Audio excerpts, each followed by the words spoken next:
Getting better. Once upon a time there was a woman who went from bad to worse. And from worse to worser, announced the storyteller. Why, what happened to her? Asked the child. She made bad choices. She left her job, left her husband, left behind other people's good advice. She went bad. Like fruit, like a bruised apple that gets mushy, asked the child. Oh, far worse.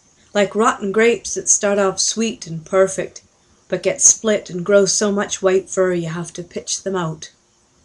And the woman started out as sweet as a grape? Asked the child. Oh, she did indeed, yes. She was as sweet and juicy as a grape, but she didn't notice the tiny split at the top of her life, like a cut. And that white fur grew on her life? Asked the child. Oh, it did indeed, yes. First just a speck, and then rather a lot, and then her whole life was overtaken with the rotten white fur. But what did she do then? Asked the child. No one loved her any more. She lost her house and family, her friends ignored her, and she went to live under the railroad tracks. And I know what happened to her then, said the child.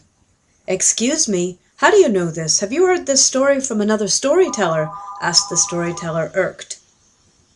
So much white fur grew on her life that she turned into a beautiful white snow leopard, and she jumped so high she touched a star, said the child. That's not what happened. I told you, she rotted away, said the storyteller. When she touched the star, it became furry, like her, and it turned into another snow leopard, and they leapt onto the moon. When she touched... That's enough! I've had enough of this snow leopard nonsense, said the storyteller. And when they reached the moon, they found a cave with rugs and candles, where they could live happily ever after, without any advice, said the child. Her life got worse and worse, just as your story did, said the storyteller. Actually, her life got better and better, just as my story did, said the child. Getting worse or getting better? Depends on who's telling the story. Depends on who's listening. Depends on who's willing to tell it again.